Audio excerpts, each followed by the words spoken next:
Shalom, berakar dalam firman hari yang ke-145. Kita akan membaca dari kitab Nehemia pasal 10 sampai 11. Mari kita berdoa. Terima kasih Tuhan buat hari ini kami boleh menikmati kebenaran firman Tuhan. Berkatilah pembacaan dan pendengaran firman Tuhan kami dalam nama Tuhan Yesus. Amin. Pasal 10. Yang membubuhi meterai adalah kepala daerah Nehemia bin Hakalia, Sedekia, Seraya, Asaria, Yeremia, Pasyur, Amaria, Malkia, Hatus, Sebanya, Maluk, Harim, Meremot, Obaja, Daniel, Gideton, Baruk, Mesulam, Abia, Miyamin, Maasya, Bilgai, dan Semaya. Itulah para imam. Sedang dari orang-orang Lewi, Yesua bin Asanya, Binui, seorang dari antara anak-anak Henadad, Kadmiel, dan saudara-saudara mereka yakni Sebanya, Hodia, Kelita, Pelaya, Hanan, Mika, Rehob, Hasapya, Sakur, Serepya, Sebanya, Hodia, Bani, dan Bedinu. Dan dari pemimpin-pemimpin bangsa, Paros, Pahat Moab, Elam, Satu, Bani, Buni, Asgad, Bebai, Adonai, Bigwai, Adin, Ater, Hiskia, Asur, Hodia, Hasum, Besai, Harif, Anatot, Nebai, Makpias, Mesulam, Hesir, Mesesabea, Sadok, Yadua, Pelaca, Hanan, Anaya, Hosea, Hananya, Hasub, Halohes, Pilha, Sobek, Rehum, Hasabna, Maaseya, Ahia, Hanan, Anan, Maluk, Harim, dan Baana. Dan orang-orang yang lain yakni para imam dan orang-orang Lewi, para penunggu pintu gerbang, para penyanyi, para budak di bait Allah, dan segala orang yang memisahkan diri dari penduduk negeri untuk patuh kepada hukum Allah, serta istri mereka, anak-anak lelaki dan anak-anak perempuan mereka. Begitu juga semua orang yang cukup dewasa untuk mengerti, menggabungkan diri dengan saudara-saudara mereka, yakni pemuka-pemuka mereka itu. Mereka bersumpah kutuk untuk hidup menurut hukum Allah yang diberikan dengan perantaraan Musa hamba Allah itu, dan untuk tetap mengikuti dan melakukan segala perintah Tuhan, yakni Tuhan kami, serta segala peraturan dan ketetapannya. Pula kami tidak akan memberi anak-anak perempuan kami kepada penduduk negeri, ataupun mengambil anak-anak perempuan mereka bagi anak-anak lelaki kami. Dan bila mana penduduk negeri membawa barang-barang dan berbagai-bagai gandum untuk dijual pada hari Sabat, kami tidak akan membelinya dari mereka pada hari Sabat atau pada hari yang kudus. Dan kami akan membiarkan begitu saja hasil tanah pada tahun yang ketujuh dan tidak akan menagih sesuatu hutang. Pula kami mewajibkan diri untuk memberi tiap tahun sepertiga sikal untuk ibadah di rumah Allah kami, yakni untuk roti sajian, untuk korban sajian yang tetap, untuk korban bakaran yang tetap, untuk hari-hari Sabat, bulan-bulan baru dan masa raya yang tetap, untuk persembahan-persembahan kudus dan korban-korban penghapus dosa, untuk mengadakan pendamaian bagi orang Israel, serta segala pekerjaan di rumah Allah kami. Pula dengan membuang undi kami, yakni para imam, orang-orang Lewi, dan kaum awam, menetapkan suatu cara untuk menyediakan kayu api.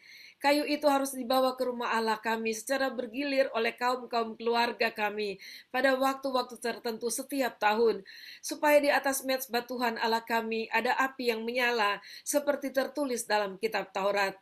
Lagi pula setiap tahun kami akan membawa ke rumah Tuhan hasil yang pertama dari tanah kami dan buah sulung segala pohon.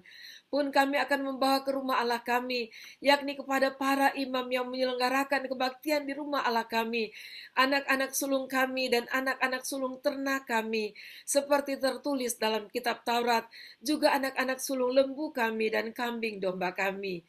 Dan tepung jelai kami yang mula-mula, dan persembahan-persembahan khusus kami, dan buah segala pohon, dan anggur dan minyak akan kami bawa kepada para imam, ke bilik-bilik rumah Allah kami, dan kepada orang-orang Lewi akan kami bawa persembahan persepuluhan dari tanah kami. Karena orang-orang Lewi inilah yang memungut persembahan-persembahan persepuluhan di segala kota pertanian kami. Seorang imam anak Harun akan menyertai orang-orang Lewi itu bila mereka memungut persembahan persepuluhan, dan orang-orang Lewi itu akan membawa persembahan persepuluhan daripada persembahan persepuluhan itu ke rumah Allah kami, ke bilik-bilik rumah perbendaharaan. karena orang Israel dan orang Lewi harus membawa persembahan khusus daripada gandum, anggur, dan minyak ke bilik-bilik itu. Di situ ada perkakas-perkakas tempat kudus, pula para imam yang menyelenggarakan kebaktian, para penunggu pintu gerbang, dan para penyanyi. Kami tidak akan membiarkan rumah Allah kami. Pasal 11.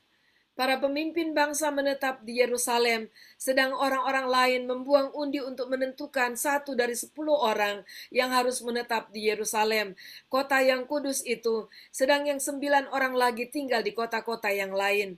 Orang-orang memuji setiap orang yang rela menetap di Yerusalem. Inilah kepala-kepala provinsi Yehuda yang menetap di Yerusalem, sedang di kota-kota di Yehuda setiap orang, yakni orang-orang Israel awam, para imam, orang-orang Lewi, para budak di bait Allah, dan keturunan para hamba Salomo, tinggal di tanah miliknya di kotanya sendiri. Di Yerusalem tinggal orang-orang dari Bani Yehuda dan Bani Benyamin, dari anak-anak Yehuda, Ataya bin Usia, bin Sakaria, bin Amaria, bin Sefaca, bin Mahalaleel, dari Bani Peres. Dan Maaseya bin Baruk bin Kolhose, bin Hasaya, bin Adaya, bin Yoyarib, bin Sakaria, keturunan orang Shela. Semua Bani Peres yang tinggal di Yerusalem berjumlah 468 orang yang gagah perkasa. Dan inilah Bani Benyamin, Salu bin Mesulam, bin Yoyat, bin Pedaya, bin Kolaya, bin Maaseya, bin Itiel, bin Yesaya. Dan sesudah dia Gabai Salai, 928 orang. Yoel bin Sikri adalah pengawas mereka, sedang Yehuda bin Hasenua adalah wakil penguasa kota. Dari para imam, Yedaya bin Yoyarib, Yakin, Seraya bin Hilkia, bin Mesulam, bin Sadok, bin Merayot, bin Ahitub, pemuka rumah Allah, dan saudara-saudara mereka yang bertugas di rumah itu, 822 orang. Pula Adaya bin Yeroham, bin Pelalia, bin Amsi, bin Sakaria, bin Pasyur, bin Malkia, dan saudara-saudaranya, kepala-kepala kaum keluarga, 242 orang. Dan Amasai bin Asareel. Dan Amasai bin Asareel, bin Ahsai, bin Mesilemot, bin Imer, dan saudara-saudara mereka, pahlawan-pahlawan yang gagah perkasa, 128 orang dengan Sabdiel bin Gedolim sebagai pengawas mereka. Dari orang-orang Lewi, Semaya bin Hasub, bin Asrikam, bin Hasabya, bin Buni, pula Sabetai dan Yosabat, kepala-kepala orang-orang Lewi yang mengawasi pekerjaan di luar rumah Allah.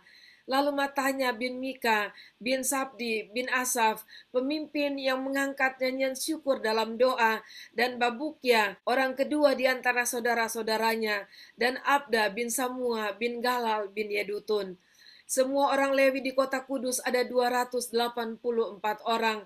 Para penunggu pintu gerbang, Akub dan Talmon dengan saudara-saudara mereka yang mengadakan penjagaan di pintu-pintu gerbang, berjumlah 172 orang. Selebihnya dari orang-orang Israel awam dan dari para imam dan orang-orang Lewi ada di semua kota Yehuda, masing-masing di tanah pusakanya. Tetapi para budak di bait Allah tinggal di Ofel, Siha, dan Gispa adalah pemimpin para budak di bait Allah itu. Pengawas orang-orang Lewi di Yerusalem adalah Usi bin Bani, bin Hasabya, bin Matanya, bin Mika dari Bani Asaf, yakni para penyanyi yang menyanyi sementara berlangsung kebaktian di rumah Allah. Karena mengenai mereka ada perintah raja yang menetapkan peraturan untuk para penyanyi menurut keperluan setiap hari. Petahya bin Mesesabeel dari Bani Sera bin Yehuda diperbantukan kepada raja untuk segala urusan mengenai bangsa itu. Tentang tempat-tempat kediaman di daerah perladangan, sebagian dari Bani Yehuda tinggal di Kiryat Arba dan segala anak kotanya, di Dibon dan segala anak kotanya, dan di Yekabseel dan desa-desanya, di Yesua, di Molada dan Bet Pelet, di Hasar Sual, di Beersheba dan segala anak kotanya, di Siklak, di Mekona dan segala anak kotanya, di Enrimon, Sora, Yarmut, Sanua, Adulam dan desa-desanya, di Lakis dan ladang-ladangnya, dan di Aseka dan segala anak kotanya. Demikianlah mereka berkampung dari Beersheba sampai Lebak Hinom. Dan Bani Benyamin tinggal mulai dari Geba, di Mikmas, di Aya, di Betel, dan segala anak kotanya, di Anatot, Nob dan ananya, di Hasor, Rama dan Gitaim, di Hadid, Seboim dan Nebalat, di Lot dan di Ono, lembah tukang-tukang. Beberapa rombongan orang Lewi dari Yehuda bergabung dengan orang Benyamin. Demikianlah pembacaan dan pendengaran firman kita saat ini. Kita bersyukur kepada Tuhan buat apa yang kita sama-sama cermati dari pembacaan dan pendengaran firman ini. Bahwa pertobatan bukan hanya menuntun mereka kepada kehidupan benar di dalam Tuhan, tetapi juga mencintai rumah Allah. Dan mereka juga berkomitmen untuk beribadah dengan sungguh-sungguh. Dan dalam peribadatan mereka bertanggung jawab bersama-sama untuk segala hal yang dilaksanakan di dalam rumah Allah. Dan kita bersyukur kepada Tuhan buat pelajaran berharga. Dan biarlah kita tetap setia beribadah kepada Tuhan. Dan kita sungguh-sungguh melakukannya dengan cinta akan Tuhan kita. Tuhan memberkati dan mari kita berdoa. Terima kasih Tuhan buat pelajaran berharga yang kami terima pada saat ini. Tolonglah kami untuk tetap setia kepada Engkau ya Tuhan. Hidup benar di dalam Engkau, beribadah dengan setia dan juga mencintai Engkau. Terima kasih Bapa, dalam nama Tuhan Yesus kami berdoa. Amin. Puji Tuhan, sampai jumpa besok. Tuhan Yesus memberkati.